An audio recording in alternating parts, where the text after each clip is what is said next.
con las quintas jornadas provinciales del Ministerio Público de la Defensa.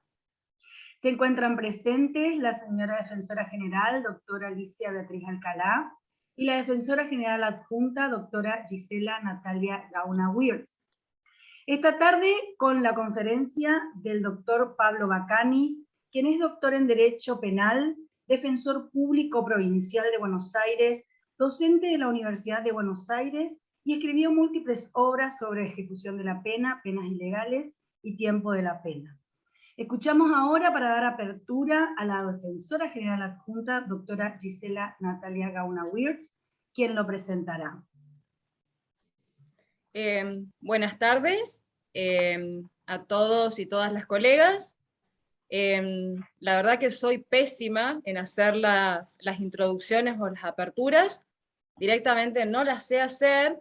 No voy a saber cómo presentarlo a Pablo, así que teniendo en cuenta el contexto y el lugar en el que nos encontramos, voy a hacer un alegato de apertura, si les parece, a ver si al final logro convencerlos de mi teoría del caso. Cortito nada más. Al contrario de lo que muchos y muchas han sostenido, mi tema con Pablo Bacani no se trata de una suerte de enamoramiento intelectual o una cuestión de persecución de sus obras, porque siguen ocupando mi corazón Eugenio Raúl y Mario Juliano, más allá de que tengo entendido que Pablo es un discípulo directo del doctor Zaffaroni. Este caso en realidad va a tratar sobre utilizar las herramientas que nos vaya a dar Pablo en la máxima medida de lo posible para poder aplicarlas todos los días en lo que hace nuestro acontecer y nuestro trabajo diario. Que los y las que los leímos nos dimos cuenta que Pablo es uno de los nuestros, más allá de ser un brillante académico, es un defensor. Y eso es algo que de entrada, vaya uno a saber por qué a nosotras y a nosotros nos cae bien, porque sentimos que estamos jugando en el mismo equipo. Recuerdo que una vez en una cena con el doctor Cancio Meliá, que uno se desesperaba en los posgrados por sentarse al lado de las autoridades para tratar de absorberle un poco más de lo que no había logrado hacer en la especialización, le pregunté un caso concreto y el doctor Meliá me quedó mirando con una cara y me dijo, ¿sabes qué? La verdad que no tengo ni idea, porque yo no ejerzo la profesión. A mí me pagan para estudiar y para escribir libros. Y me quedé mirándolo con una cara de Simpson diciendo, pero bueno, ¿cómo usted me está pidiendo que lleve a la práctica esto que usted escribe acá y que yo pienso que es brillante? Por el contrario, me parece que esta tarde, aprovechando que Pablo es un defensor y es uno de los nuestros, y estamos todos sentados a la misma mesa, lamentablemente sin vino de por medio, vamos a aprovechar para preguntarle, atosigarlo al máximo posible sobre todas esas cuestiones que él nos va a decir que se pueden hacer y que nosotros querramos saber a ciencia cierta cómo hacerlo. Y también, por favor les pido, demostrémosle a Pablo que la defensa pública del Chaco, especialmente dado el tema del que se trata, la defensa penal, es comprometida, es eficiente, es eficaz, e integramos todos y todas un gran equipo. Muchas gracias por estar acá. Bueno, muy bien, Giselle, gracias a todos y a todas. Gracias a Alicia, bueno, también a la Defensa del Chaco por la invitación, ¿no?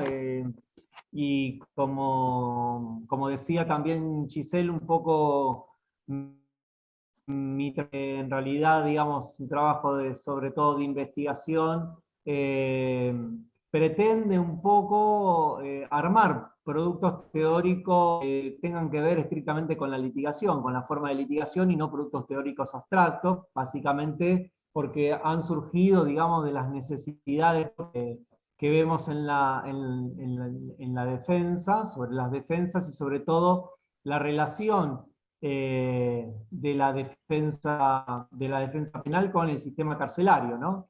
Que es algo que podríamos decir que fue totalmente olvidado por por el derecho penal y por la dogmática penal, básicamente porque la dogmática penal se ha concentrado estrictamente en hecho ilícito, digamos, y lo que fuera pensado como la teoría de las consecuencias jurídicas de la pena fue algo estrictamente vinculado desde sus orígenes al derecho administrativo. Si bien la ejecución fue una rama autónoma desde 1933 en nuestro país, podríamos decir de que la construcción ideológica de toda la ejecución de la pena se concentró en la administración penitenciaria, lo fue durante gran parte de todo el siglo pasado. Con lo cual, mi idea igual va a ser pensar un poco lo que podemos llamar como sistema de la medida cualitativa de la pena, que es en sí una forma de construcción tipo epistemológica que viene dado por el propio paradigma del derecho penal alterno. La razón de entender esta crítica al derecho penal moderno nos lleva directo al libro de Foucault de Vigilar y Castigar y las formas jurídicas también, pero sobre todo de vigilar y castigar, ¿no? La razón justamente ha sido la creación, básicamente a partir de la revolución industrial, de una lógica generalizable de castigar basándose en la organización de los castigos, es decir, en esta idea de pensar el castigo como una evidencia económica moral de una penalidad. En todos los casos se vale de una equivalencia cuantitativa, que es la relación entre el delito y la duración. Es decir, hay un valor abstracto, características cualitativas, donde todo castigo vale privación temporal de libertad. Sin embargo, desde la propia creación de la cárcel, como lo denunciaban Rutschke y Heimer, digamos, en Pena y Estructura Social, como en sí de la propia prisión, sabemos de que las penas no son privación temporal de libertad, sino que son particularmente penas y son formas de dolor antijurídico, ¿sí? Y la cárcel, mientras persista, va a ser eso, ¿sí? El problema que tenemos una epistemología de características jurídicas formales, donde concentra toda la idea, digamos, todo el desarrollo de la ley penitenciaria, la ley procesal,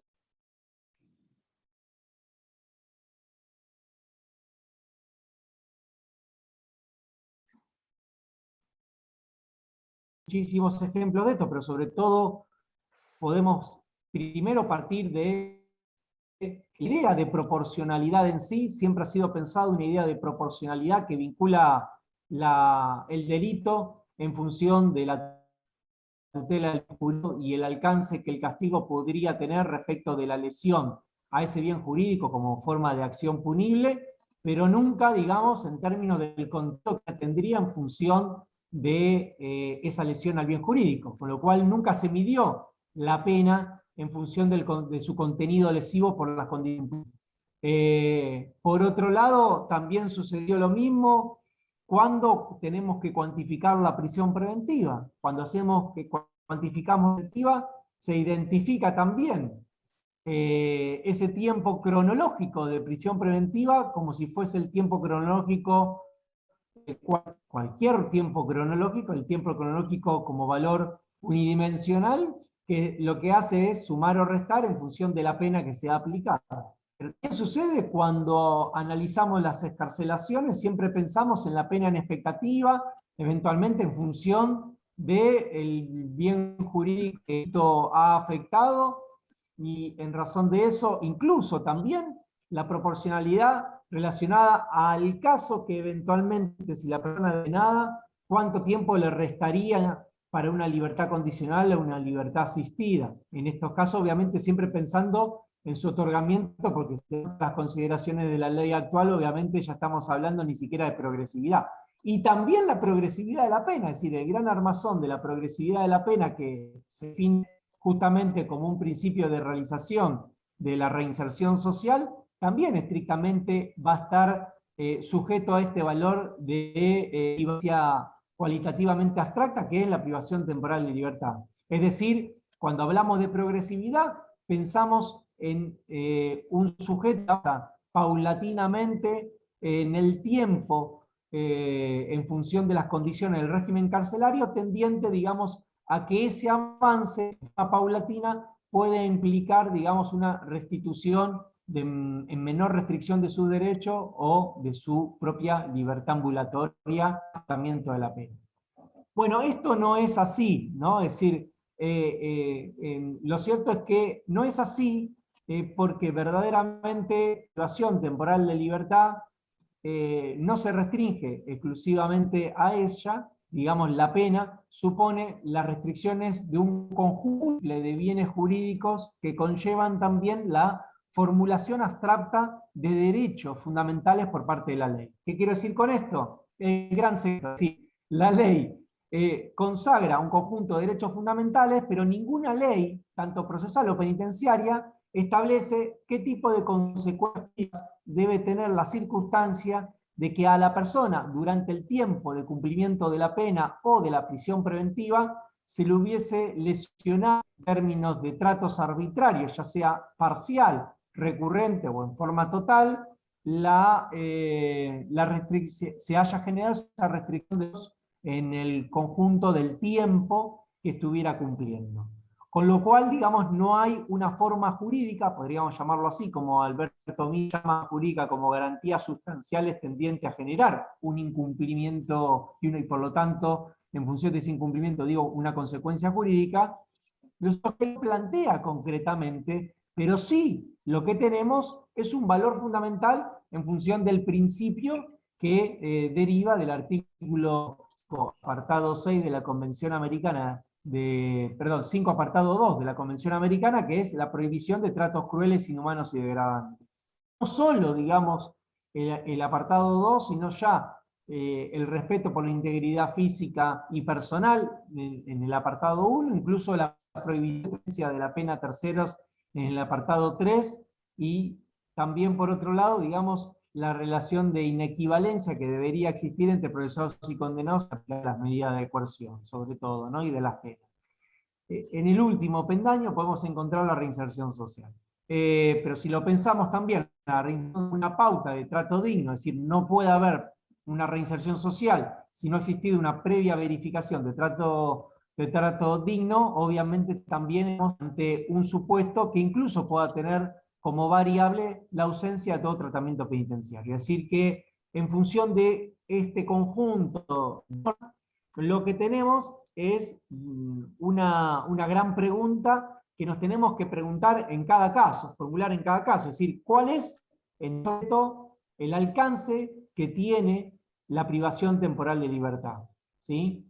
¿Qué es en sí lo que conlleva la privación temporal de libertad cuando comienzan a existir hechos relevantes, de carácter incontrovertible, muchos de ellos, que permitan de alguna u otra forma comenzar a generar planteos que verifiquen un exceso de los sufrimientos a esa restricción de libertad ambulatoria? Con lo cual, las restricciones que son inherentes a la libertad ambulatoria son las propias del encierro en sí mismo, ¿no? Las que conllevan el propio límite de la libertad ambulatoria, las propias condiciones, limitaciones del espacio, las concesiones de derechos en función de las propias leyes jurídicas de la cárcel.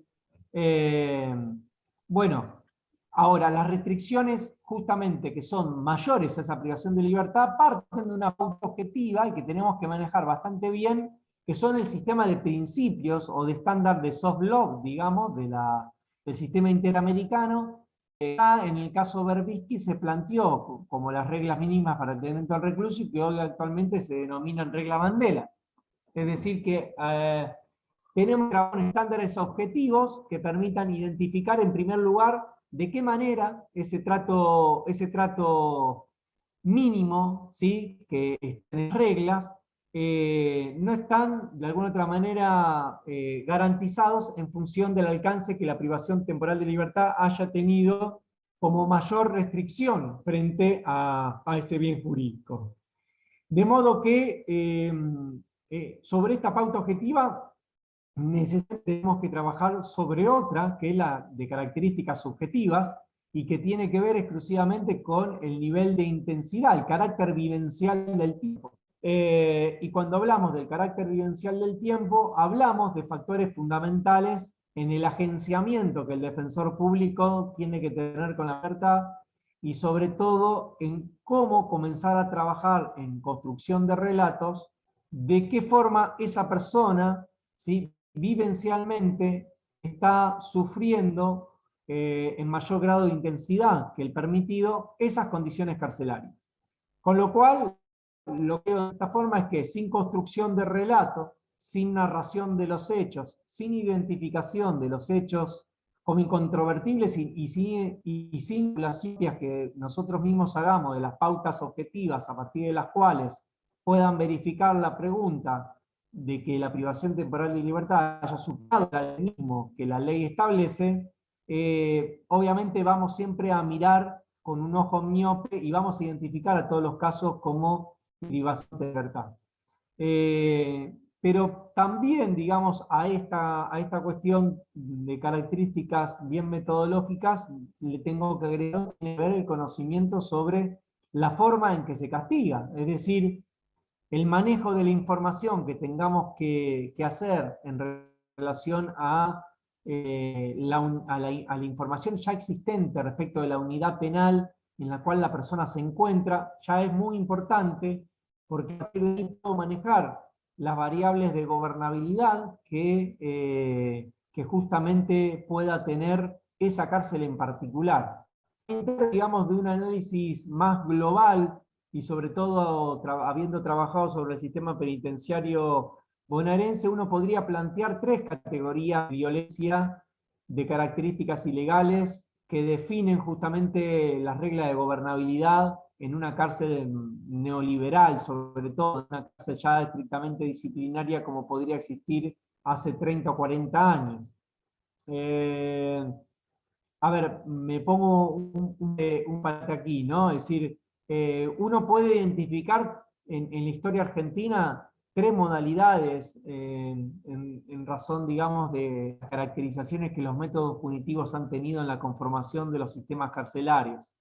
Una de características estrictamente disciplinarias que fueron los que dieron contenido, digamos, a las dos grandes, bueno, a los dos grandes modelos de penitenciarios de nuestro país, que fueron en la penitenciaría de Ushuaia, en donde hablábamos, digamos, de una estructura de características bien disciplinarias, entonces se canalizaba en función de medir la regulación del espacio con la disciplina y el sometimiento del sujeto a las disciplinas, a la instrucción, en función de considerar que la arquitectura en sí mismo sea un aspecto viable en la cual el sujeto podría, digamos, redimirse de las culpas que lo conllevan el delito y en tal caso, digamos, considerar que las penas que se desarrollaban podrían otorgar eficacias para evitar cualquier eventual posterior comisión de delitos. Lo que sucedió con este modelo no fue su reemplazo, sino, digamos, su predominación por otro, que se caracterizó justamente por los juicios de peligrosidad que aún persisten, es decir, el modelo del positivismo criminológico fue el modelo, digamos, centralmente toda la gran institucionalización que el sistema penitenciario tuvo, no solo por la herencia del positivismo criminológico que tuvieron las grandes universidades y la incidencia que esto generó en la conformación de las penitenciarias, sino sobre todo por la necesidad de propiciar modelos de encarcelamiento masivos, ¿no? Frente a nuevas conflictividades que se daban en la época de carácter más bien disciplinario, ¿no? Sobre todo estamos hablando desde la perspectiva de una economía agroexportadora, de una Argentina que en cierta manera comenzaba a tener sus conflictos con los inmigrantes y sobre todo también nuevas conflictividades de los delitos contra la propiedad, ¿no? Y los homicidios. Y luego, digamos, tenemos una tercera etapa central en el desarrollo, en la modernización del sistema penitenciario, que fue, digamos, las lógicas de doctrina de seguridad nacional, concentradas, digamos, en la rigidez de las relaciones sociales, esto es, el carácter, digamos, de excepcionalidad que los reglamentos comenzaron a tener en virtud, digamos, de las restricciones de los derechos de las personas privadas de libertad, y esto a considerar sobre todo de que prima la lógica de la restricción en función de la aplicación de reglamentos carcelarios por sobre la legislación formal, ¿no?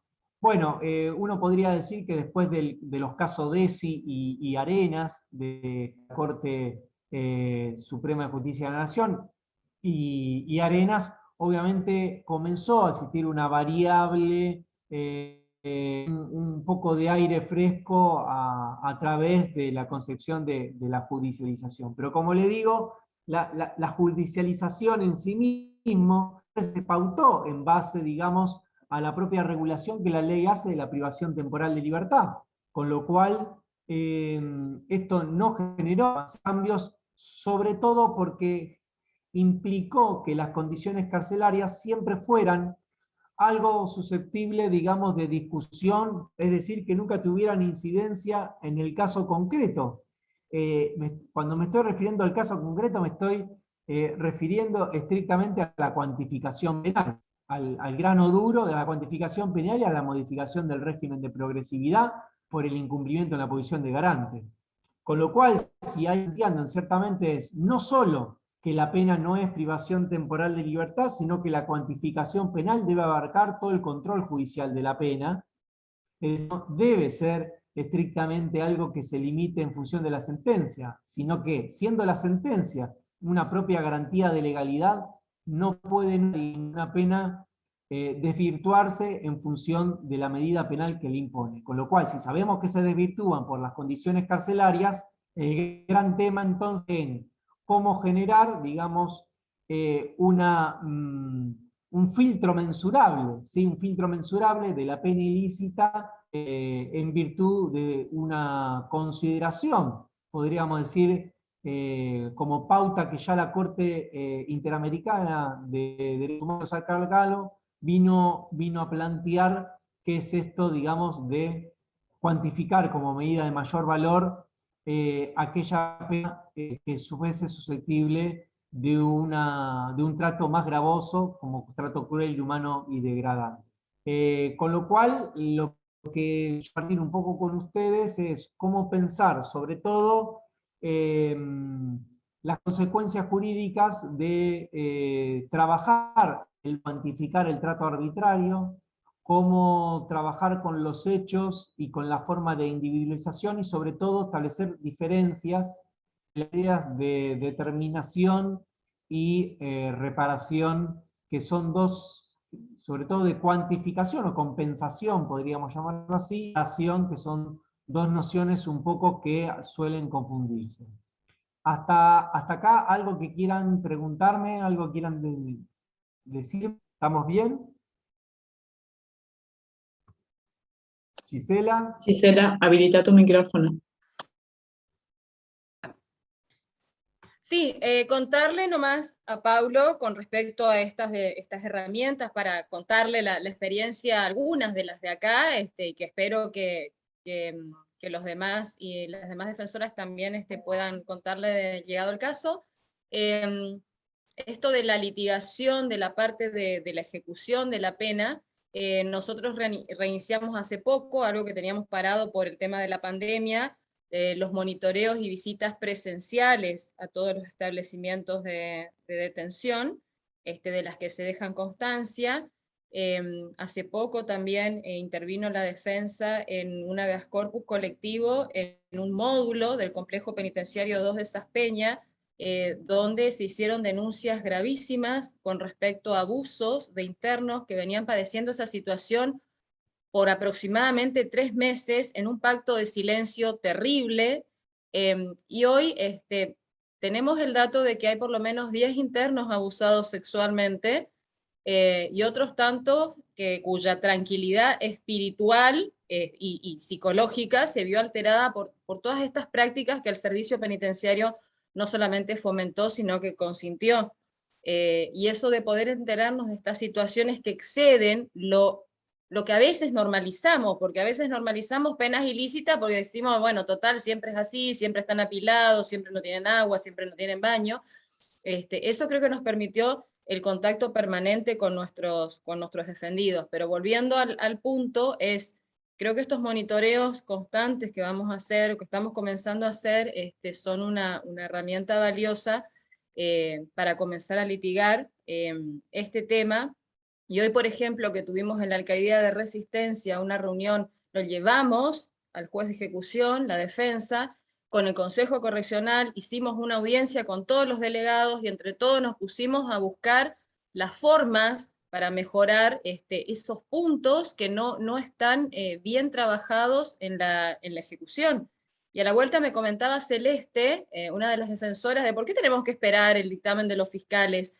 O sea, yo pido que le den por decaído el derecho dejado de usar. Acá también se tiene que aplicar el acusatorio. ¿Qué ventajas tienen los fiscales? Que me pareció interesantísimo. O sea, un montón de cuestiones que como vos decías al principio, lo tomamos como que es administrativo, como que ya está y que se puede litigar. Todo es litigable. Así que, Sí. bueno, yo no estoy en esos casos ahora, pero los defensores y las defensoras que se están ocupando también podrían comentar sus casos. Sí, totalmente. Sí, sí, claro. El monitoreo puede ayudar también sobre justamente de control y también de información, ¿no? De uso de información. Bueno, a ver, tenemos claro entonces de que para hablar de privación temporal de libertad, primero tenemos que generar, en cierta manera, una idea de que la pena es privación temporal de libertad, identificando sobre todo la existencia de un trato arbitrario. Con lo cual, si bien pueden ver de los cuadernillos de la Corte Interamericana sobre personas privadas de libertad, los distintos análisis que puedan existir sobre trato arbitrario, no van a encontrar una definición dogmática de trato arbitrario, sino que siempre va a estar vinculado a las características personales, a la duración que ciertas circunstancias de mayor restricción hayan tenido, por otro lado, que la posición de garante, sobre todo, del Estado implicó en términos de su incumplimiento. Con lo cual, aquí el elemento que van a tener que utilizar sobre todo es la posición de garante del Estado. Es decir, antes la situación era totalmente inversa. Es decir, y la propia legislación se concentra, digamos, en la idea de las relaciones de sujeción especial, que es el Estado tiene autoridad sobre la persona privada de libertad para restringir de forma absoluta, ¿no? Si uno mira, digamos, la propia lógica a partir de las cuales se remiten a los reglamentos carcelarios, todas las definiciones de la realización de derechos pueden ir a los artículos 163, 159, 70, bueno, muchísimos.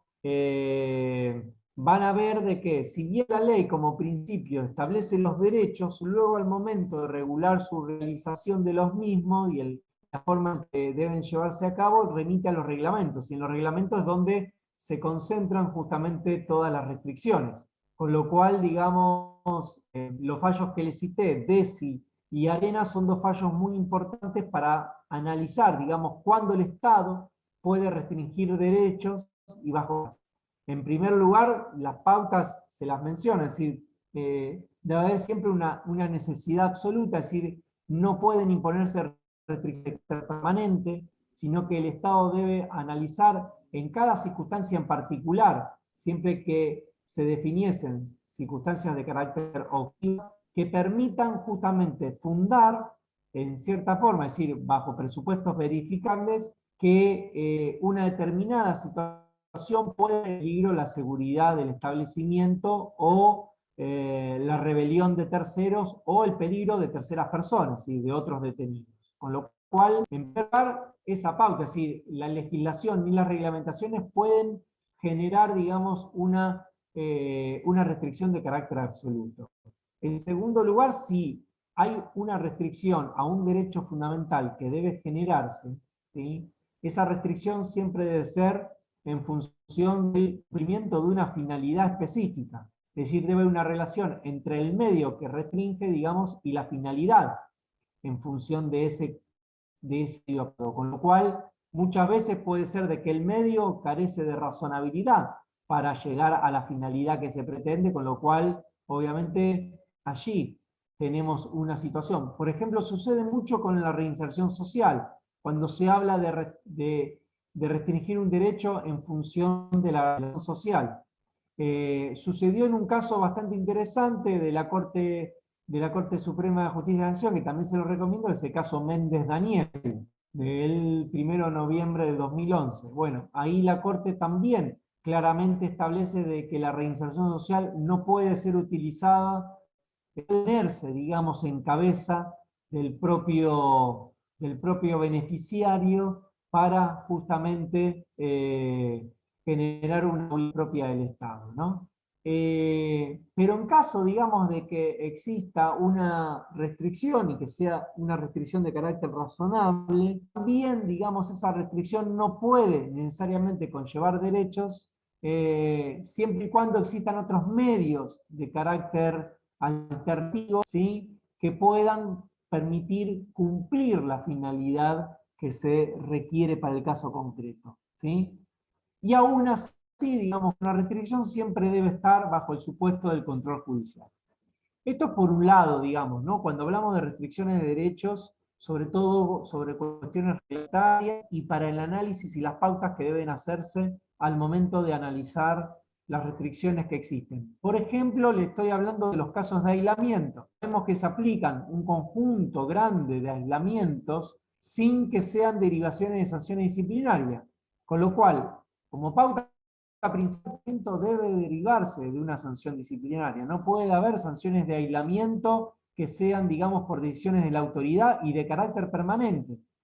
Con lo cual, toda sanción de aislamiento que conlleve, en cierta manera, una decisión de carácter permanente y que no fuera supeditada, digamos, el control judicial, es una forma de trato cruel, inhumano y degradante, ¿sí?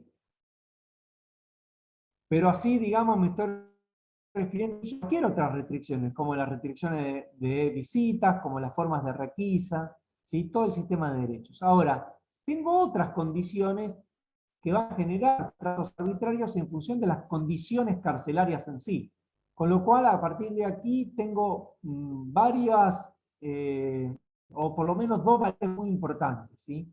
Una primera variable que tiene que ver, digamos, con las características de violencia estructural, es decir, que son las propias estructurales que van a definir el desarrollo de la infraestructura carcelaria, ¿sí? Es decir, como decía Gisela, es como las características más bien visibles de la unidad carcelaria. Si cuando ingresamos sentimos mal olor, percibimos un problema cloacal, problemas sanitarios, exceso poblacional, ¿sí? Todo lo que fuera, de alguna, estaba tratando de ver la pregunta que hacía Nahuel, ahora después la veo, Nahuel, porque las veo en el chat, pero todo lo que fuera, digamos, de característica de una violencia estructural. Luego, digamos, puedo tener también circunstancias en donde no necesito ya de la regla de la visibilidad, de lo legible, sino que necesito ir a pensar las cosas en términos más bien relacionadas, es decir, como lo plantea Bourdieu, lectura que le recomiendo, como es la lógica de los campos, pensar, digamos, el campo de prisión en términos de un sistema de relaciones objetivas, ¿sí? Un sistema de relaciones objetivas en donde se van definiendo un conjunto de reglas íncitas del campo que de todo el sistema de actuación de las prácticas. Es decir, todas las regulaciones de características informales que son las que definen las técnicas de gobierno y el contenido de los métodos, sobre todo sobre el modo en que se estructuran los espacios y se conforman las formas de relaciones intramuros, ¿sí? Por ejemplo, sabemos de las propias relaciones de jerarquía que puede haber dentro de un pabellón y muchas veces, como puede ser el caso, el resultado de los abusos sexuales sistemáticos, también hay otras violencias y maltratos de características psicológicas que parten, digamos, de un monopolio de la violencia, de la libertad por sobre otra, ¿sí? De modo que estos casos no son casos individuales, sino que son propias estrategias de gobierno de la que yo llamo tercerización o delegación de la violencia, es decir, el modo en que ya no estamos hablando de una violencia de característica de confronte, como era la violencia de las relaciones de sujeción especial en la propia dictadura militar o en la cárcel de los años 80, sino que a partir de los 70 o sobre todo avanzado de los años 2000, en el año 2000, aparece una lógica sustancial que define la violencia interna como una característica de regulación de la población, ¿sí? Que viene dada por una de la violencia y de la autoridad en términos de relación del mando que un determinado preso puede tener en el pabellón con el propio personal penitenciario. Y a la vez, digamos, su efecto de tercerización, digamos, en la gestión evangelista de las cárceles, es decir, el uso del religioso también como forma de estructurar mecanismos de maltrato psicológico en plena sistema de dominación de características más bien sí, que van definiendo también lógicas de castigo, sobre todo estas últimas de características más regladas que las violencias donde digamos, hay un predominio mayor de las violencias físicas, ¿sí? Con lo cual, esto sucede en muchísimos casos en la provincia de Buenos Aires, donde sabemos que en determinadas unidades carcelarias, digamos, hay determinados pabellones directamente, digamos, como dicen las personas privadas de libertad, se vive a todo ritmo, ¿no? Es decir, son pabellones donde se pelea gente, donde las personas no pueden subir de conducta, donde no hay cupo no hay cupo laboral, y justamente hay un sistema de exclusión dentro de la exclusión misma, ¿no? Con lo cual la persistencia, la permanencia por parte de esta ley hacen de imposible avance del sujeto dentro del régimen penitenciario, no estoy hablando de un avance en por sí mismo, sino como una especie de posibilidad de menor vulnerabilidad dentro del encierro, tenemos que estar atentos a estas caracterizaciones de violencia interna, es decir, un conjunto de sistemas de relaciones donde van a una vulnerabilidad de la persona en la medida en que está expuesto a situaciones de mayor violencia que en otros espacios. ¿Mm? Luego, digamos, podemos pensar también sobre todo las lógicas de violencias activas, donde, bueno, en uno de los casos que son las lógicas de violencias activas tienen que ver con la utilización de la fuerza directa del servicio penitenciario sobre la persona privada de libertad, sobre todo, y un gran mecanismo existente sobre ello tiene que ver, digamos, con el sistema de traslados, ¿sí? También con las acciones de requisa, con las torturas, que son casos más extremos. Cuando me estoy refiriendo, pero bueno, quiero mencionarles quizás el caso López, por si no lo saben, que es un caso reciente de la Corte Interamericana, en donde, digamos, el tema de traslados en los sistemas federales en función del problema que existe en el sistema federal por el traslado, digamos, a más de 800 o 2000 kilómetros del radio familiar. Con lo cual lo puse en primer lugar, ¿qué quiero decir? De que no se trata de tener el gran caso, no se trata, digamos, de identificar el caso de tortura, sino que lo que se trata es de analizar en primer lugar el campo de prisión, bajo estas lógicas de violencia, ¿no? Tengo que, digamos, más permeabilidad a identificar el sistema en donde tienen cierta consolidación los métodos punitivos dentro de una unidad carcelaria.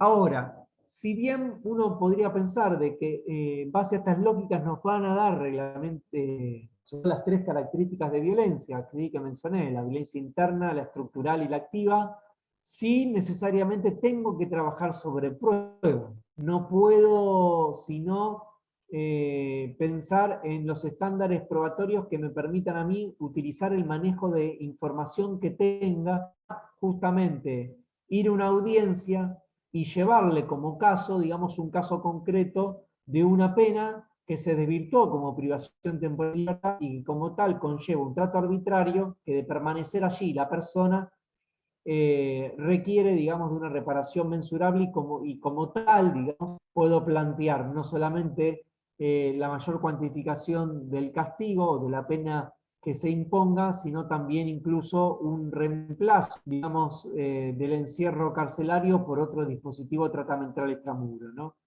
Entonces, para eso es fundamental sí tomar en primer lugar cuestiones que tienen que ver con hechos incontrovertibles que el caso me plantea y que existe, ¿no?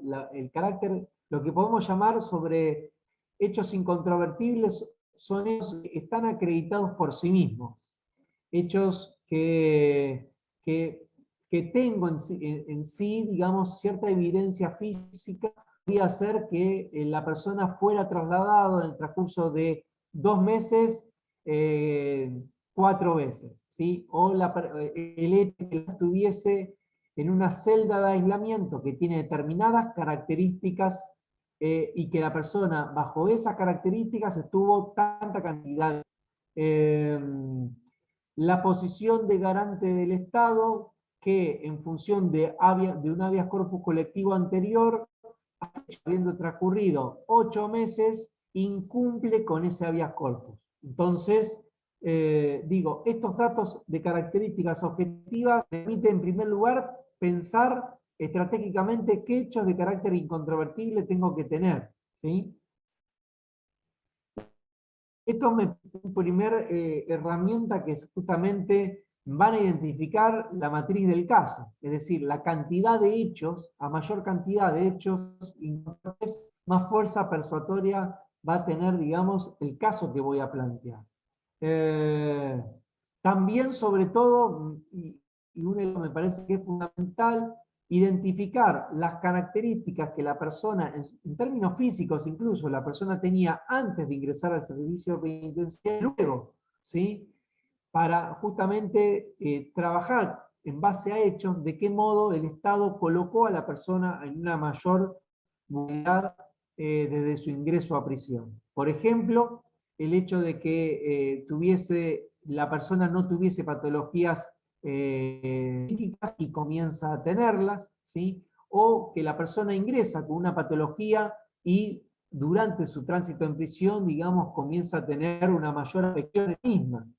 El hecho, digamos, de que se hayan existido 3 o 4 turnos y en ninguno de ellos fue correspondientemente llevado, o incluso que fue llevado pero no fue atendido correspondientemente, ¿no? Es decir, entonces, todos estos tenemos que, para mí, identificar una base de conjunto de hechos, de características incontrovertibles, de características objetivas, que me permitirán, digamos, trabajar el principio de presunción incorporada, que va a ser, digamos, que la carga de la prueba en sí mismo, en función de estos hechos incontrovertibles, esté, digamos, puesta en el Estado. Es decir, que sea el Estado quien tenga que justamente acreditar que no incumplió.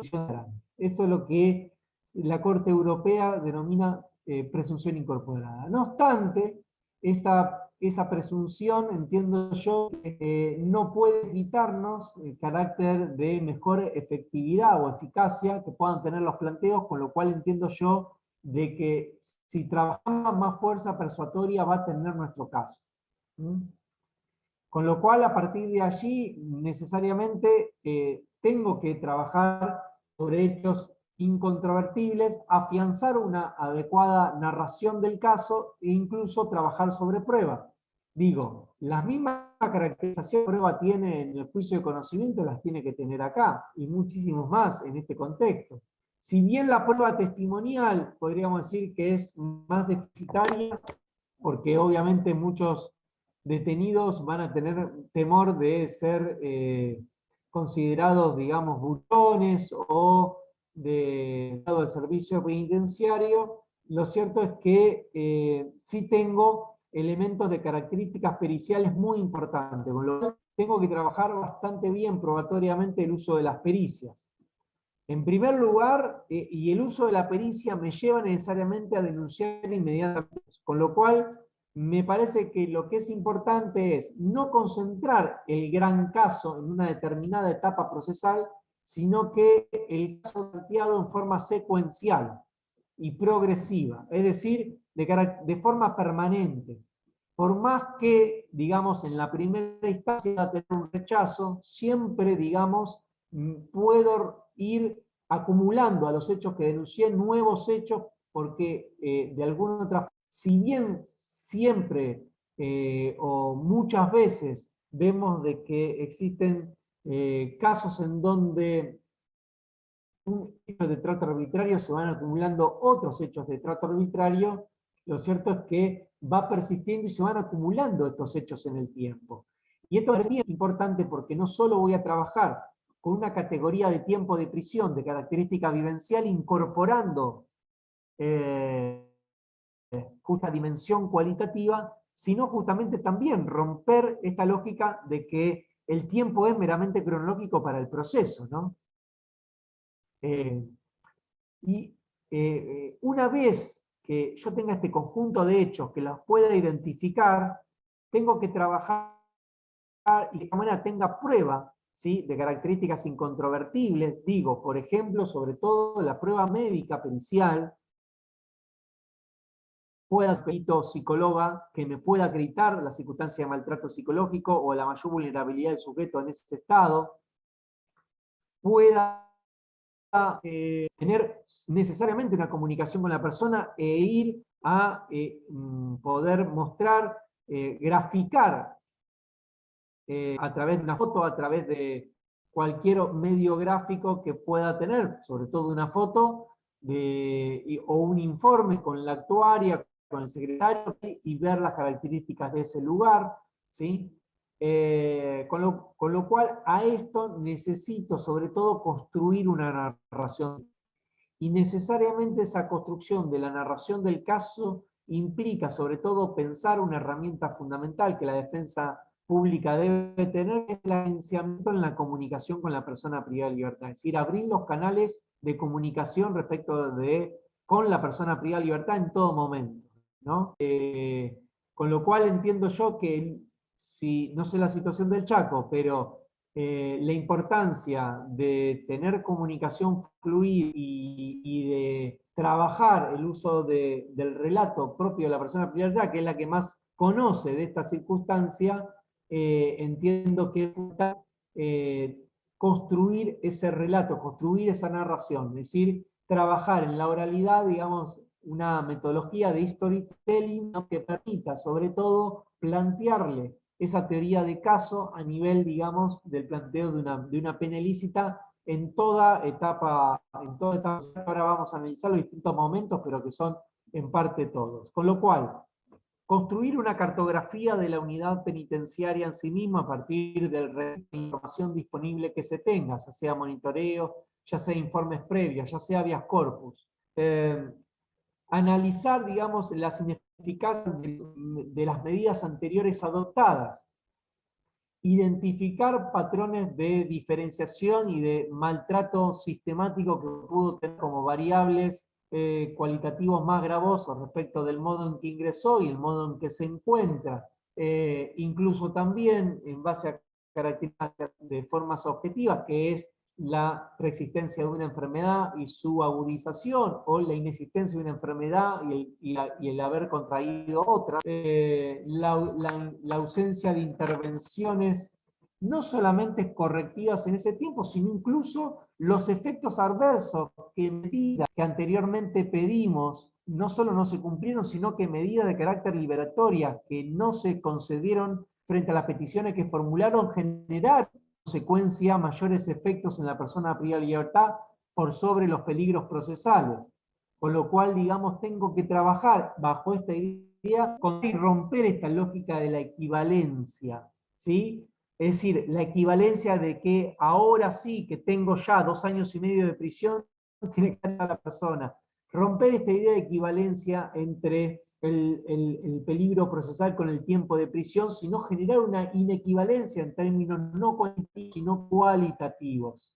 Es decir, el modo en que el mayor transcurso del tiempo en prisión va generando mayor restricción de derechos, ¿sí?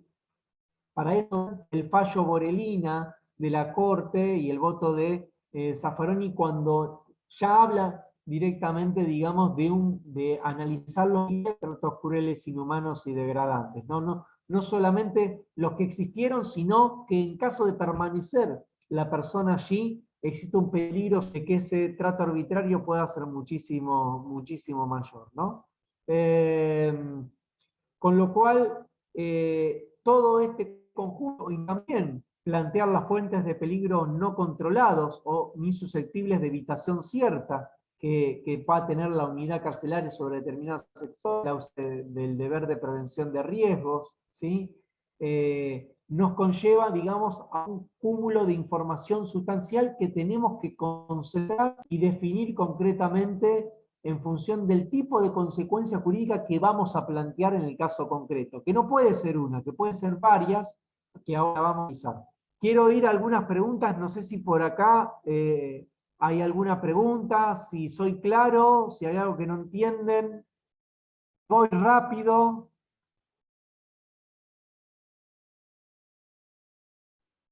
Parece que va ¿Está muy todo bien. Sí. Gisela. Bueno.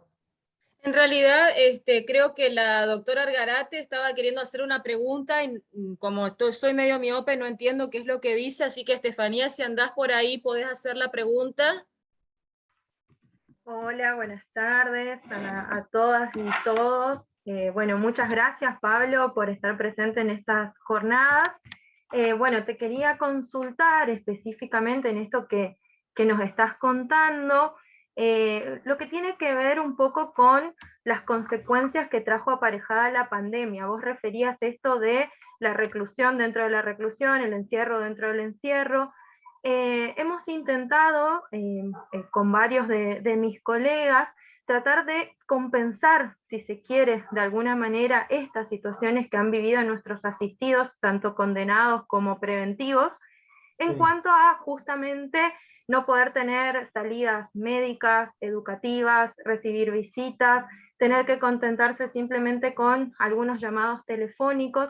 Entonces, toda esta reducción de derechos, cercenamiento específicamente de todas estas facultades, las queríamos poder volcar de alguna manera dentro de lo que es la progresividad de la pena.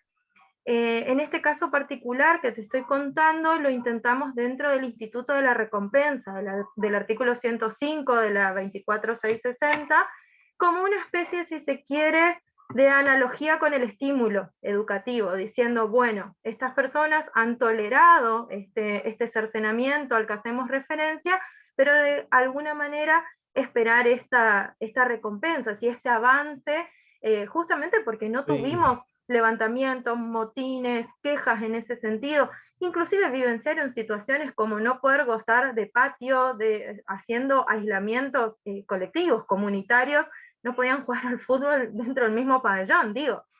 Obviamente con el diario del lunes es más fácil, sabemos ahora medidas que servían y otras que no, pero lo cierto es que hasta el momento dentro de los juzgados de ejecución, por lo menos de resistencia, no tenemos asidero, no logramos que de alguna manera se puedan computar estos pedidos que estamos haciendo. No sé si en otras jurisdicciones, quizás a través de otros institutos, hayan podido lograr este objetivo que te planteamos. Bien.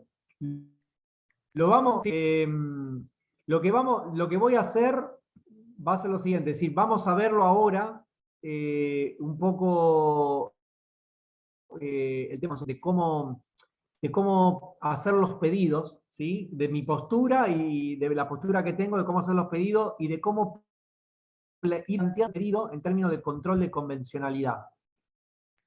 a partir del fallo de la Corte Interamericana de Plácido Sacarvalho.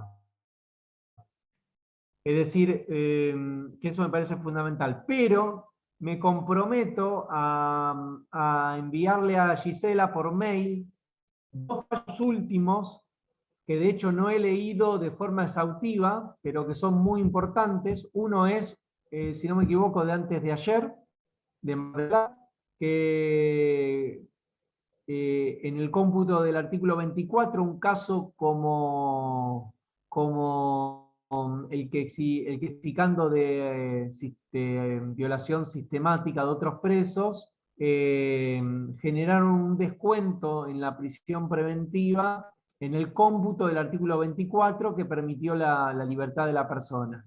Y otro de la casación federal, que es Ibarra, que fue también uno de los primeros casos que, si bien existían 4 anteriores de las casaciones provinciales y nacionales, la casación federal reenvió en un caso de tortura acreditado a recuantificar la pena, y en función de la recuantificación le descontaron 2 años de prisión, ¿sí?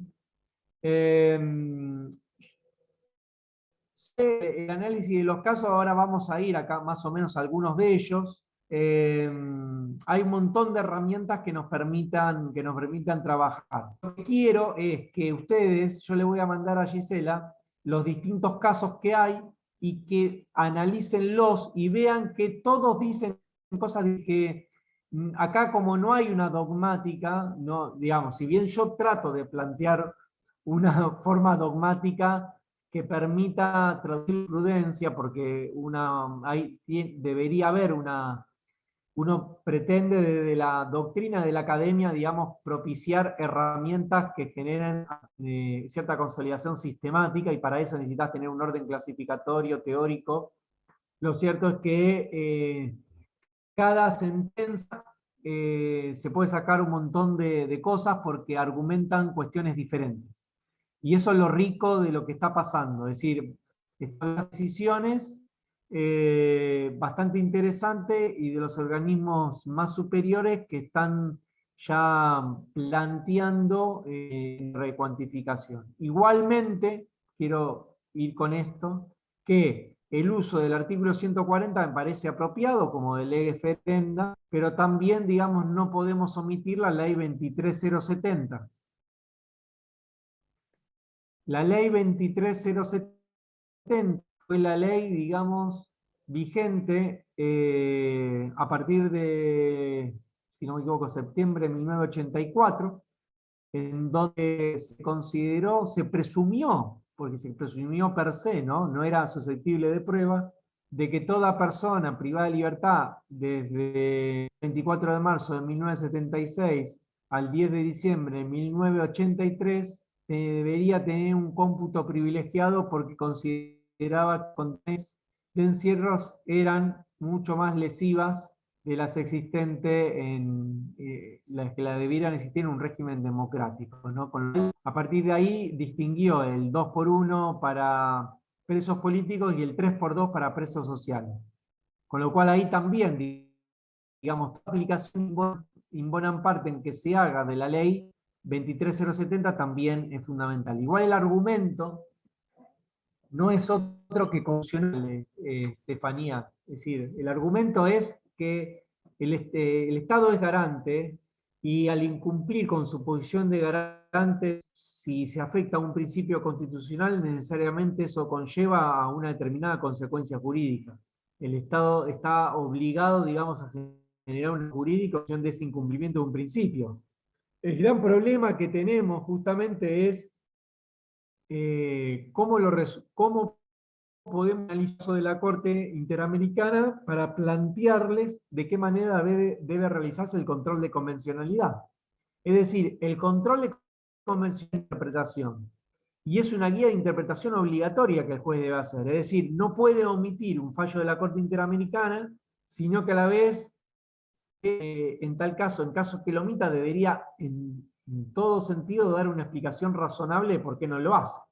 Con lo cual, digamos, se plantea de que nunca se puede responder a la afectación de un principio constitucional con la respuesta, digamos, de la inexistencia de una ley de carácter común, justamente porque eso afectaría e invertiría la lógica de la pirámide de jerarquía legal y daría el principio de legalidad, con lo cual, digamos, toda prohibición de doble punición a la vez, estando contemplada y se generó justamente la afectación del principio, necesariamente eso debe conllevar a una consecuencia jurídica, ¿no?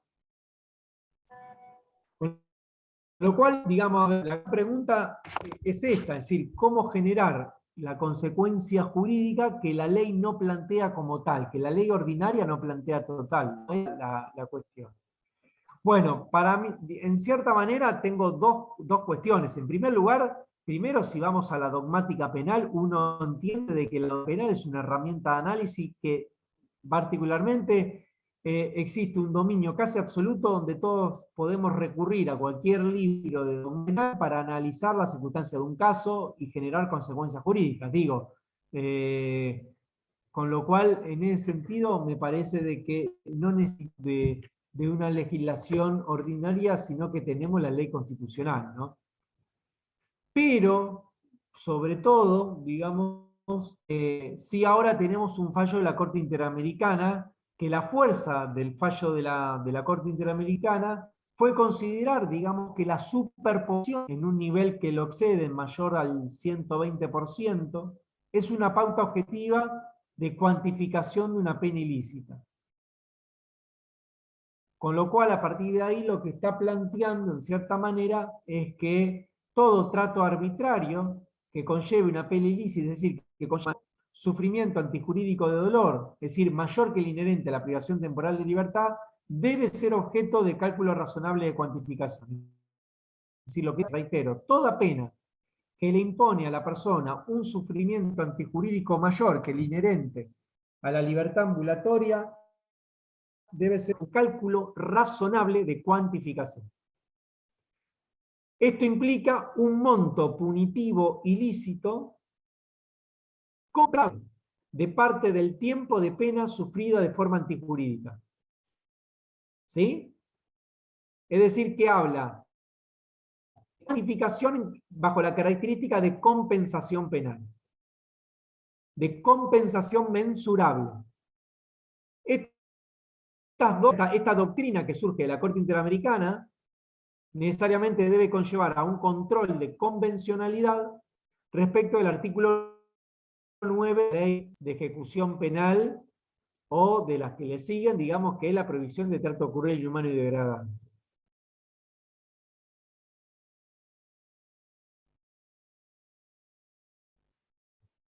Lo interesante aquí es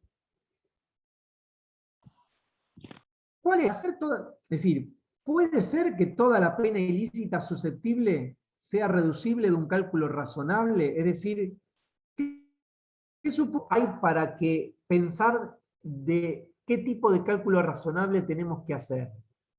Y otra pregunta que les hago también es, ¿ese cálculo excluye la posibilidad de establecer una equivalencia entre el bien jurídico que la pena afecta y el bien jurídico que se afecta con el delito?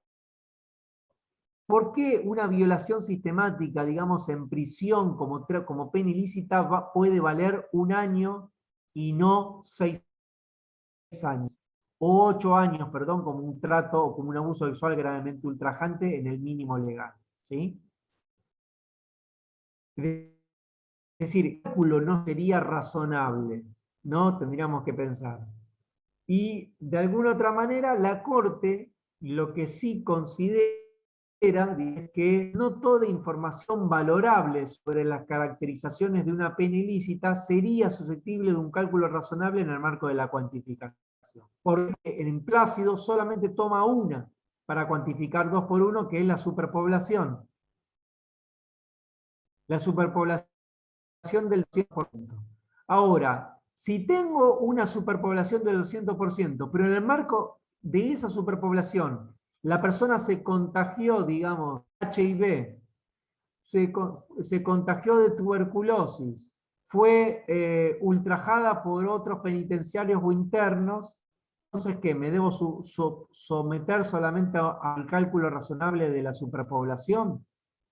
Entonces, a partir de allí, obviamente, la Corte lo que quiso tomar, o lo que la Corte plantea, es solo una unidad objetiva de valoración conforme el nivel de superpoblación. Pero lo que tengo que hacer ahora es cómo traducir las variables de cualidad aflictiva que la persona va teniendo en función de la calidad que el trato arbitrario tiene necesariamente en función, digamos, de este tipo de hechos durante el tiempo de prisión. Matías quería hacer una pregunta, no lo quiero dejar pasar. Matías, ¿estás por ahí? Ahí, ahora sí, ¿se me escucha? Sí se te escucha. Bueno, hola Pablo, ¿cómo estás? Gracias por enseñarnos. Yo soy defensor número 2 de Sáenz Peña, de la segunda circunscripción. La pregunta que te hago a la luz de todo el análisis que hacemos a diario es la siguiente. Desde tu punto de vista y a la luz de la realidad carcelaria, ¿cuándo sería lícita la pena? No, ¿cuándo sería ilícita o lícita? Lícita. Lícita. No, obvio, pero el tema no es abstracto, es decir, el tema es cómo llevamos esto a la práctica, porque no cabe duda que a mayor planteos, es decir, estamos en una etapa y que yo esté acá para mí es un placer porque me parece que hay que empezar, y se lo dije a Gisela también, decía empezar por la defensa pública. Primero estamos en una etapa donde necesariamente tenemos que hacer buenos planteos. Y vamos a tener rechazos, pero hay que llevar, digamos, sobre todo estos casos a las mayores instancias y ir trabajando en mejorar los planteos. Está claro. Pero lo que pasa es que, y te lo digo en el contexto de la provincia de Buenos Aires, también no tenemos un grupo de, digamos, de que se dediquen a estas cuestiones. Yo soy defensor público y dentro de 5 días tengo un juicio que lo tengo que preparar. También tengo 3 audiencias de control de prueba, audiencias preliminares, es decir, hay un cúmulo de trabajo en donde necesariamente tenemos que ir incorporando esto como una cuestión cultural. Lo que sí digo yo es, estas cuestiones, no fui, digamos, en el momento oportuno, pero digamos, estas cuestiones necesariamente deben estar íncitas, digamos, sobre todo en todas las audiencias preliminares, en las audiencias de cesura y justamente y sobre todo, digamos, en el cómputo de la prisión preventiva y en las audiencias preliminares o en todas las instancias de ejecución, ¿no? Que me permite realizar una incidencia permanente frente a restricciones de derechos. Es decir, es una cuestión que tengo que ir incorporando frente al caso, pero para ir incorporando necesito de herramientas metodológicas. Les voy a decir un caso propio mío, ¿no? Yo le pido un traslado a una persona de una unidad carcelaria a otra. Durante mucho tiempo. No se lo daban, no se lo otorgan. Pero lo mandan a otra unidad carcelaria a hacer un aislamiento. Y para hacer el aislamiento me dijeron que iba a estar 5 días, lleva 21 en un buzón, sin agua, sin poder bañarse, sin poder comunicarse con la familia, ¿no? Entonces, lo primero que tengo que hacer es trabajar sobre ese caso, pero tengo que generar herramientas ágiles para trabajar sobre ese caso. A ver, primero que tengo que decir, ¿qué tengo como incontrovertible? ¿Qué hechos probatorios puedo tener? A veces tenemos un buen hecho, pero no tenemos mucha evidencia tampoco. Bueno, en este caso sí, hay hecho incontrovertible que se encuentra hace tanta cantidad de días y debería estar muchos menos. ¿O por qué está tantos días allí? Segundo tema, incorporar el relato de la persona, comunicarme con ella, el relato de la persona, a través del relato y de la construcción de una narración que pueda tener, si puedo contar con una pericia, si puedo contar con informes de esa unidad carcelaria que hablen del lugar donde se encuentra, ¿no? Lo que quiero decir es que no se trata de los hechos como penas ilícitas, sino que se trata, en cierta forma, de cómo ir trabajando metodológicamente, de forma ágil los casos.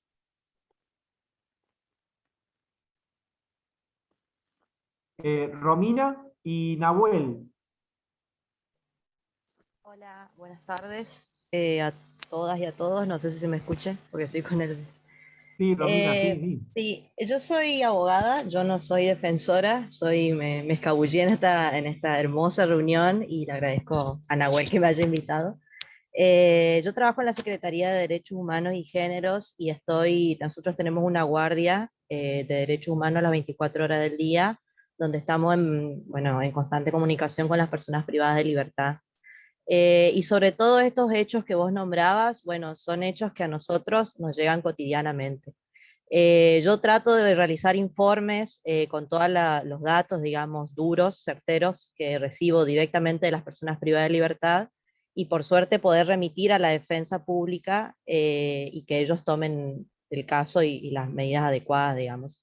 Y justamente hay casos, por ejemplo, y es lo que no, el problema mayor que tenemos, que es el acceso a la salud, sobre todo en personas privadas de libertad que se encuentran en comisarías. Uno de los mayores problemas, y vos ves cómo la persona privada de su libertad va decayendo en su salud, y ahora tengo un caso justo de una persona que está a punto de perder la visión más o menos, porque no lo llevan a los centros de salud, no lo llevan a los hospitales. Es toda una lucha, digamos, y encima a nosotros nos dicen, no, que el defensor presente el escrito y recién lo vamos a llevar, y por suerte podemos comunicarnos con la defensa pública, pero también se nos genera un problema cuando tienen defensa privada. Nada, comentar eso y gracias por la invitación y me parece genial todo lo que estás aportando, Pablo. Muy bien. Nahuel quería decir algo, creo. Sí, ¿qué tal? ¿Se escucha bien? Porque está medio flojo mi internet. No, sí, te escucho. Perfecto.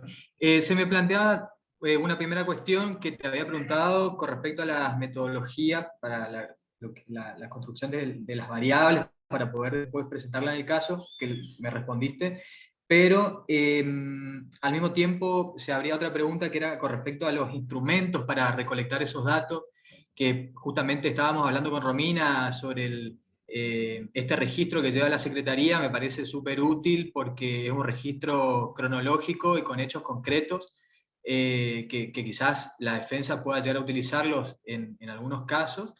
Y por otro lado también que con todo lo que estabas mencionando, desde Defensoría General nosotros cuando hacemos los monitoreos y las visitas muchas veces tenemos como objetivo detectar para posteriormente hacer cesar aquellas condiciones que agravan la detención.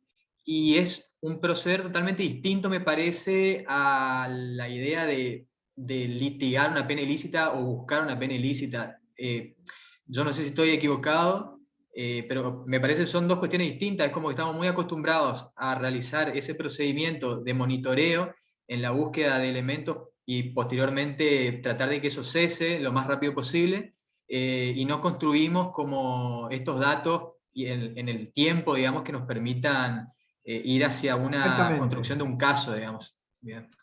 Exactamente, es decir, es llevar la construcción del caso a las medidas de coerción o la medida de pena, digamos, que tenga un planteo, ya no se concentrado en un único, que es el juicio, sino en toda medida de coerción, luego de la medida de coerción, digamos, también en todo planteo frente a una medida, en una acción de habeas corpus. Y sí, es verdad, acá hay un ámbito que es central, que es la cesura de debate, ¿no? Pedir cesura de debate. Quiero ir, digamos, sobre las reglas que yo entiendo, por lo menos que trabajé en mi tesis de doctorado, que está bueno, lo pueden encontrar en el libro La cantidad de pena en el tiempo de prisión, está el tomo 1, ahora espero terminar de escribir, que es sobre, concretamente, prisión preventiva, sobre el cómputo del artículo 24, pero se pueden utilizar también sobre las variables, que es de la editorial Aldoc, ¿no? Y también le puedo citar otro libro que es La indeterminación de la pena en el tiempo de prisión, también de Aldoc, donde trabajamos, digamos, en el análisis de casos que fuimos relevando, digamos, de casos jurisprudenciales que fuimos relevando de la casación nacional y provincial. Digo nacional, de la casación nacional y la provincia de Buenos Aires, sobre todo. La cuestión para mí es trabajar en función de identificar la cualidad aflictiva en el tiempo, es decir, trabajar la idea de identificar hechos cronológicamente. Esto en primer lugar, los hechos acreditados y cómo lo acredité en el tiempo del proceso y cronológicamente. Porque puede llegar el momento del cómputo, el artículo 24, y puede suceder que yo ya tengo 3 habeas corpus donde el juez me hizo lugar las circunstancias que yo quiero incorporar como cuantificación de pena mayor. Con lo cual, a partir de, por ejemplo, este caso, de lo que primero tengo que identificar cuál es la cualidad aflictiva del bien jurídico más afectado, es decir, de mayor valor. Entender, digamos, tanto la afecta objetiva, que tiene que ver justamente sobre la diversidad de los bienes jurídicos lesionados, y la fuerza física subjetiva relacionada con la cantidad de lesión. ¿A qué me refiero? En primer lugar, tengo que ir al bien jurídico de mayor valor. Siempre un derecho fundamental responde a un bien jurídico que esté tutelado por la norma penal. Por ejemplo, la integridad sexual, integridad física. Puedo ir al catálogo de normas, claramente el punto de ingreso no puede ser otro que el de la escala, la escala penal. Este es así lo toma, digamos, el fallo que es reciente de un juez de Mar del Plata en caso de lesiones. De lesiones originadas por abuso sexual, pero no considera el abuso sexual, sino considera las lesiones. Pero bueno, avanza en este tipo de cuestiones. A partir de ahí, lo que tengo que valorar es 3 criterios para mí de lesión importantes, que es, el primero, la ofensividad de la lesión del trato arbitrario. Es decir, analizar las características más graves de lesión, libertad individual, integridad personal o el ejercicio o uso de la fuerza. La ofensividad la vamos a encontrar en torturas, ¿sí? La vamos a encontrar en esta persistencia de inatención médica, ¿sí? La vamos a encontrar en situaciones de mayor exposición que intentan colocar a la persona en un estado de plena vulnerabilidad. Bueno, ofensividad en términos de entidad lesiva, ¿no? Pero también vamos a tener otro parámetro, que es la recurrencia de los hechos en el tiempo. El sujeto donde recurrentemente fue susceptible de tratos arbitrarios, incluso de forma reiterada o prolongada. ¿Entiende? Y la tercer parámetro para mí es cuando existe una lesión al proyecto existencial o al proyecto de vida, ¿sí? Que son casos también de trascendencia familiar. Entonces, por ejemplo, la pérdida de la familia, en virtud de sus condiciones, la pérdida se hace en función de las condiciones impuestas, ¿sí? La persona, digamos, que le quemaron las manos, o si es herrero, le pudieron quitar un ojo por una puñalada y le limitaron la visión. Es decir, bueno, un montón de cuestiones que me permiten trabajar con la idea de proyecto de vida, ¿no? Y sobre todo, también me parece que hay una pauta que va aumentando en la escala o como forma o punto de ingreso, que tiene que ver con los incumplimientos sistemáticos de la posición de garante del Estado.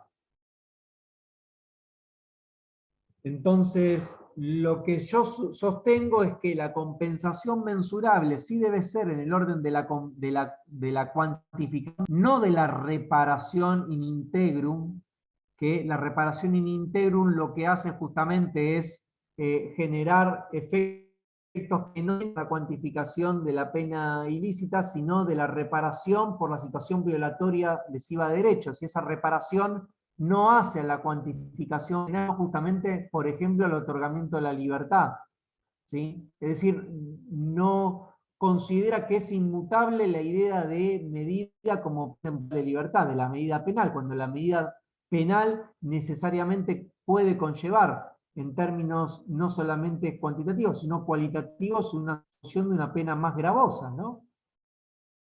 Con lo cual, toda medida penal no es asimilable a la privación de libertad, sino por el contrario se indetermina de esta y es susceptible de posterior determinación compensatoria y cuantificada.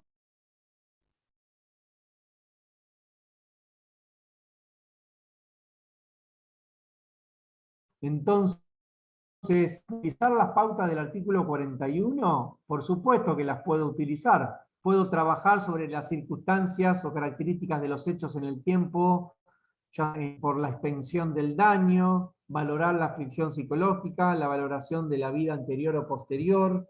Puedo trabajar con las mismas pautas que se definen las penas legales, porque las penas legales y las penas ilícitas estamos hablando de la misma pena en sí. Con lo cual, el trabajo original, digamos, que planteaba esta cuestión de Raúl Zaffaroni sobre las penas crueles son penas, ¿no?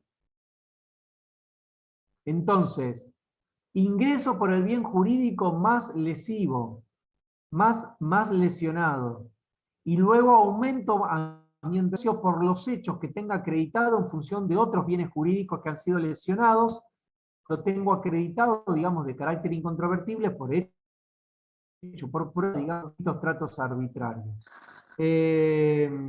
Con lo cual, necesitamos trabajar, digamos, con no de características objetivas en términos de identificación de los hechos, sino también de características subjetivas para trabajar en las características vivenciales del trato en prisión. Tenemos unos minutitos más para preguntas, pero bueno, que haya sido lo más claro posible. Gracias a todos.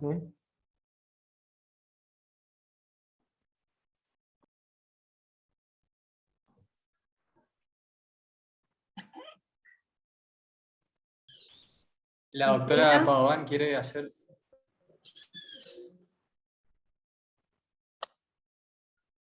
Lorena, habilita tu micrófono. Hola Pablo, hola a todos, ¿cómo están? Muy buena la exposición y bueno, creo que compartimos una realidad en cuanto a las cárceles tanto latinoamericanas como a cada una de las provincias argentinas, o sea, tal vez haya situaciones de mayor gravedad en Buenos Aires con estas cuestiones de aislamiento que vos nos señalás. Muchas veces estas cuestiones no se dan mucho en nuestra provincia del Chaco. Yo no he tenido casos de aislamiento. O sea, nosotros sí tenemos problemas que vienen desde la base de la aprehensión de la persona, que es en comisaría, y tenemos hoy personas que agotan penas en comisaría. Esto significa que esta persona nunca tuvo posibilidad ni de estudiar, ni de un patio. O sea, estamos hablando de personas que pasan 24 horas, 365 días del año, encerrada en un 2x2, y muchas de las veces que hemos ido a comisarías en que uno realmente no puede creer en las condiciones que están, en las cuales directamente están sentados uno al lado de otro porque los espacios no es posible ni siquiera que tengan un cuadrado que le pertenezca, nada.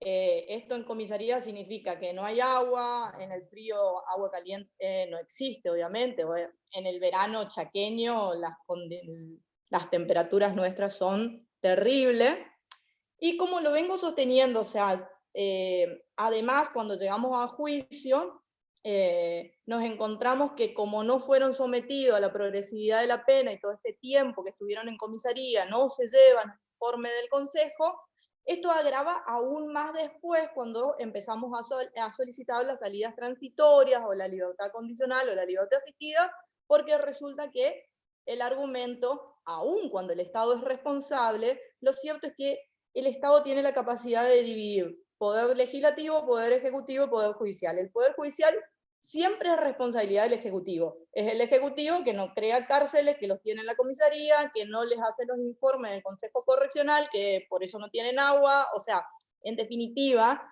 al momento de la litigación del caso, durante años lo he intentado en la declaración de imputado, que ellos cuenten, o sea, estoy en un lugar con 50 personas más, no tenemos agua, duermo en el piso, en el patio en pleno invierno, cuestiones que, bueno, todos sabemos que nos pasa con nuestras personas privadas de libertad, y la verdad que no es difícil con los jueces de Cámara Criminal que, es más, que hasta te dejen producir pruebas con relación a esto. O sea, uno a veces la introduce por donde puede, digamos, en las declaraciones de imputado, en las ampliaciones de declaración de imputado, que ellos hablen sobre las condiciones que están, porque si no te dicen, no es objeto de esta causa, digamos, no estamos investigando las condiciones de detención, sino si cometió... Bueno, no. pero eso...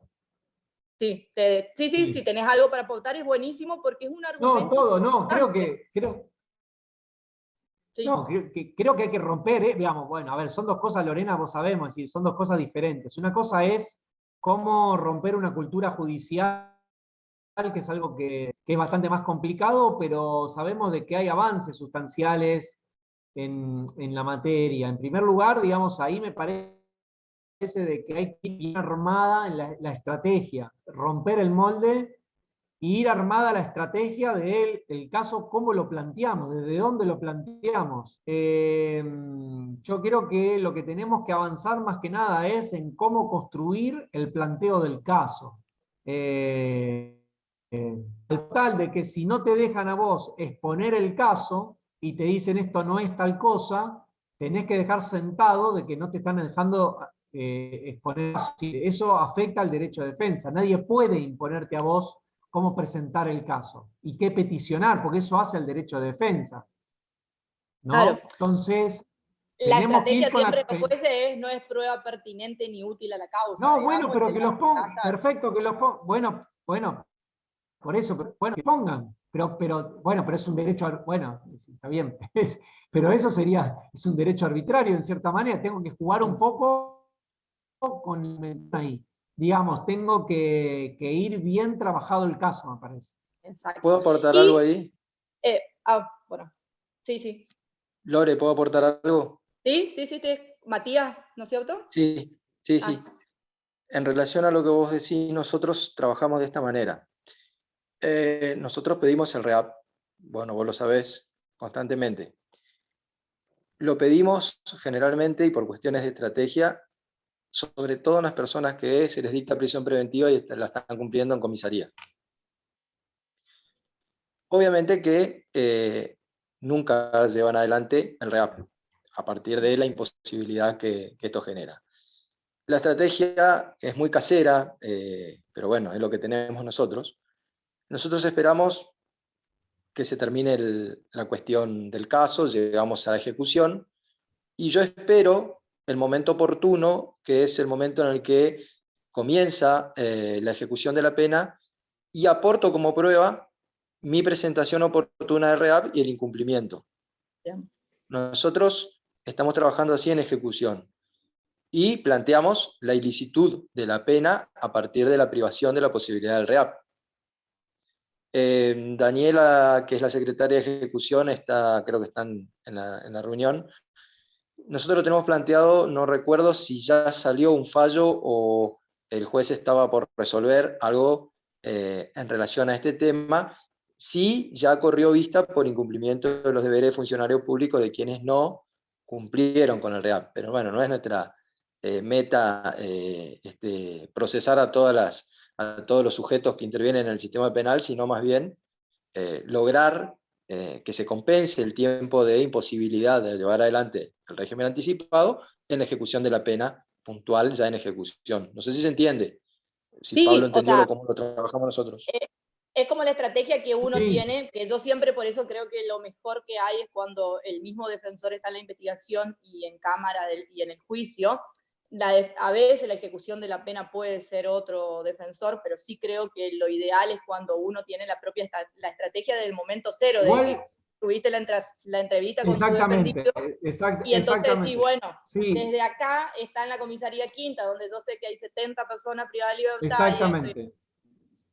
También en un tiempo participé del Comité de Prevención contra la Tortura que tenemos en el Chaco, y siempre yo les decía esta cuestión, que nosotros lo que necesitábamos es, porque yo puedo decir, Lorena Padovan dice que la comisaría quinta hay 70 personas hacinadas, el propio imputado dice estoy hacinado, no tengo agua, pero siempre nos falta esto, ¿qué nos respalda, digamos, a qué informe nos respalda? Sabemos que es casi imposible que un fiscal nos mande a hacer una inspección en un centro de detención, lo he solicitado hasta el hartazgo y no lo hacen. Sí, te escucho.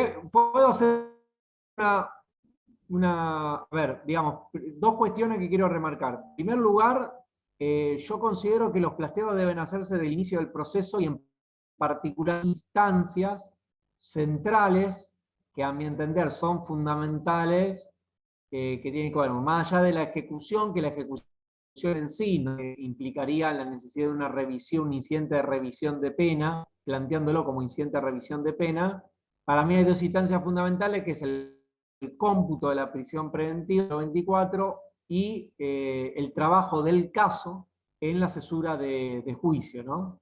Pero esa cesura, esa cesura de juicio que me va a permitir a mí trabajar con prueba y que voy a tener la posibilidad de producir prueba en esa instancia, necesariamente va a ser fundamental y funcional los anteriores planteos que haya realizado. Sobre todo planteos que tengan que ver con habeas corpus, porque si tengo hechos de habeas corpus acreditados, lo que voy a pedir en esa audiencia es concretamente analizar argumentos que me permitan justamente analizar la determinación de esa pena ilícita, la determinación cuantitativa. Esto sería para mí el modelo. Eso no quita de que en toda instancia debe ser oportuna y previsible, es decir, excarcelaciones, control de detención, medidas de coerción cualquiera, es decir, plantearle al juez, digamos, pero siempre desde un relato de la construcción del caso, ¿no?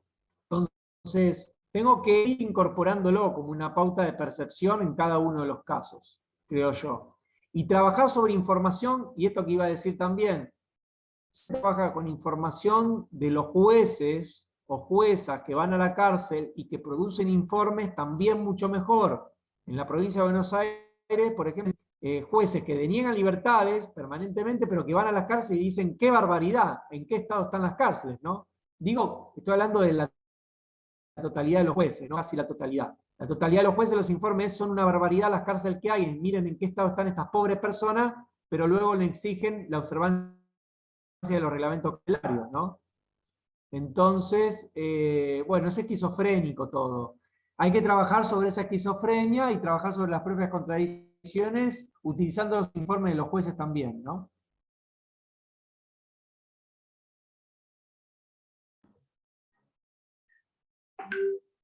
Bien. En el caso nuestro no tenemos casi jueces que vayan a la cárcel. Tenemos sí el Comité de Prevención contra la Tortura, la Secretaría de Derechos Humanos y la Defensa Pública. La inspección anual que hace el Superior Tribunal de Justicia, pero bueno, o sea, los conocedores en general de la cárcel somos siempre los que... Por ejemplo, empezá una audiencia de prisión mostrando la foto donde el baño donde la persona hace sus necesidades todos los días. Mostrarle, digamos, cómo es el lugar donde ingresan 3 y hay 7. Trae de testigo a la imaginaria del calabozo de la comisaría que diga que esa cantidad de personas que están ahí en la foto están tanta cantidad de horas y de días. Perdón, interrumpo. Esa manera de trabajar es la que nosotros... Todo estamos naturalizándolo. Ahora lo que hay que trabajar es un ejercicio, eso es lo que yo creo, ¿no? Pensamos, tenemos una mirada dominadora de que el juicio sería un lugar, ¿no? Y de eso que ahora empezamos a darnos cuenta que lo hacíamos mal. Ahora estamos empezando a generar buenas técnicas, digamos, pero no, hay que trabajar en lo diario con este tipo de cosas en las audiencias permanentemente y con mucha originalidad, ¿no? Claro, en algún momento en mi litigio yo decía, el día de mañana que alguien lea estos expedientes, que bueno, en formato papel en su momento, hoy digitales, si nada de esto lo dice el imputado o nada de esto lo decimos nosotros, parece que ellos están en condiciones del artículo 18, digamos, porque en ningún momento, ninguna otra parte introduce en qué condiciones están detenidos. O sea, se sigue valorando, obviamente, esta cuestión del peligro de fuga, de entorpecimiento, que en realidad siempre está unida a qué monto de pena tiene el hecho, y lo cierto es que si uno ve los expedientes, parecería como que están en las condiciones del artículo 18, que es esta cuestión, digamos, lo que pasa es que claramente lleva mucho más trabajo, porque en una declaración de imputado donde te asignan medianamente media hora como máximo para que declare sobre el hecho, vos le introducís toda la cuestión de las condiciones de detención y empieza a ofuscarse, digamos, la fiscalía, ¿no? Pero lo cierto es que si nosotros no lo introducimos, que esta cuestión de en qué condiciones están, pareciera ser a través de los expedientes que ellos están en condiciones óptimas. Bien, ¿Puedo? disculpen. Igual, sí. Disculpen, doctor Bacani, doctora Padovan, no sé qué le parece, me están diciendo, doctora Gisela, que ya estamos un poquito pasados de la hora que teníamos pautado para la finalización. Me opongo, nos están coartando nuestro derecho a la libertad de expresión. No, Nosotros queremos seguir. Por eso les estoy comentando que me están avisando nomás del horario que ya teníamos pautado. Sí, doctora Alcalá. Yo propongo lo que habíamos conversado al principio con Pablo y Gisela, a ver si podemos organizar esa serie de talleres que creo que van a ser muy útiles, y poder ir canalizando allí las cuestiones concretas, porque más allá de que está interesantísimo, Pablo, todo lo que estás diciendo, creo que tenemos que respetar el horario que le dijimos a las personas que están presentes. Muy bien. Bueno, perfecto. Primero, lo único que quiero es agradecerles a todos y a toda la invitación y bueno, estamos al pendiente a una nueva actividad, ¿sí? Sí, dejaste muchísimos cuestionamientos y eso es lo importante en estas charlas, que nos hagan que repensar nuestras prácticas diarias. Ayer yo en la apertura decía eso y tal cual es lo que vos sembrás en esta tarde, Pablo, repensar lo que estamos haciendo y abrir la mirada y la mente a muchas cuestiones que por ahí, como vos decís, las tenemos diariamente y por ahí las naturalizamos. Así que para mí es sumamente fructífera esta charla. Bueno, gracias Alicia, gracias a todos y a todas. Nos estamos viendo. Muchas gracias. Esperen, no, un segundito, por favor, me falta hacer el alegato de clausura. O sea, no se vayan, nos tenemos que sacar las conclusiones. Uno, rapidito, o sea, cuando estábamos con todo este intercambio, no sé por qué, yo tengo un trastorno de déficit de atención, pero me vino a la cabeza, ¿recuerdan la película de Una mujer audaz? Donde Julia Roberts era Erin Brockovich, y cuando tenía que probar la toxicidad del agua, por la que peleaban todos los abogados, le dicen acá está servida el agua, y nadie se sirve porque sabían que era tóxica. Bueno, eso, de repensar y replantear y ser imaginativos y creativos para plantear nuestros casos de pena ilícita, y de no recurrir al reglamento, a lo que está tabulado, a lo que está establecido. Si somos defensores y defensoras, es precisamente para eso, para romper y para cambiar. Y yo soy una de las pavotas que ayer casi se pone a llorar cuando habló Chabela, cuando hablaba de la importancia del rol que tienen los y las defensoras públicas. Porque nuestro mayor poder no es el de tomar decisiones. El mayor poder que tenemos los defensores y las defensoras públicas es el de poder hacer y el de poder lograr los cambios. Y ustedes saben, tanto como yo, que muchas cuestiones que creíamos imposibles las logramos con el esfuerzo de todas y de todos, y de un par de locos y de locas que se la jugaron, que se animaron y que fueron por delante y contra la corriente y descubrieron que se puede. Y así hemos logrado varios fallos del Superior Tribunal de Justicia que hoy estamos usando normalizado, como que esto fue de siempre, pero que implicó una larga lucha. Entonces, la propuesta justamente es que iniciemos esta lucha con las herramientas que tengamos y quizá dentro de 5 años nos volvamos a encontrar cuando ya la pena ilícita sea algo totalmente asumido y digamos, para pensar que en un principio pensábamos que no se podía. Sí se puede y no me estoy postulando para ningún cargo, no es una campaña. Muchísimas gracias a todos y a todas. Muchas gracias, Bueno, doctora. muchas gracias. Buenas tardes. Gracias, Adiós. doctor Rigo. Gracias, muchas gracias. Gracias, doctora Gisela. Gracias, doctor Alcalá. Buenas Gracias a ustedes. tardes. Hasta mañana. Hasta mañana. Hasta mañana, no En nos el fallen mismo en canal. La última, en la Buen día de la última jornada. jornada. Adiós. Chao. Chao.